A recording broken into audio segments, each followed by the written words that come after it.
available today. We have a distribution network taking orders from military, law enforcement.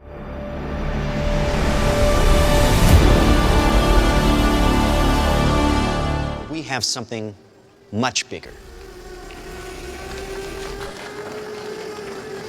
That skill is all AI.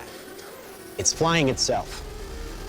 Its processor can react 100 times faster than a human. Sensors, and just like your phones and social media apps, it does facial recognition. Inside here is 3 grams of shaped explosive. This is how it works.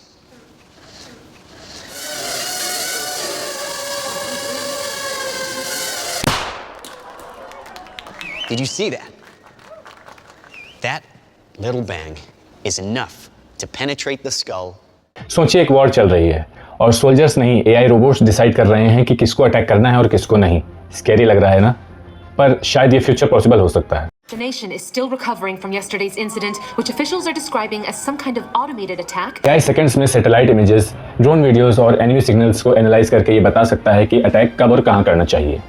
जो काम करने में हम इंसानों को घंटों हफ्तों लग जाते हैं, वह काम AI सेकंड्स में कर देता है। कुछ टेक्नोलॉजीज ऐसी बन गई हैं जो खुद टारगेट डिसाइड करके खुद अटैक कर सकती हैं। इन्हें बोला जाता है लीथल ऑटोनोमस वेपन सिस्टम या सिंपल लैंग्वेज में किलर रोबोट्स। अब सोचो, अगर AI गलती से किसी आम नागरिक पर अटैक कर दे तो उसमें किसकी जिम्मेदारी होगी? कमांडर या उस इंजीनियर की जिसने उस AI को बनाया, या फिर उस मशीन की?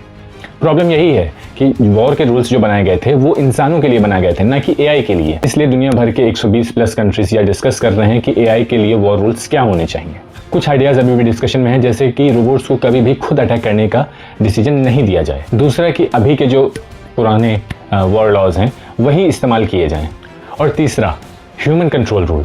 AI सिर्फ और सिर्फ सजेशन देगा, पर पूर्णतया इस पे जो डिसीजंस होंगे वो हम इंसानों द्वारा ही लिए जाएंगे।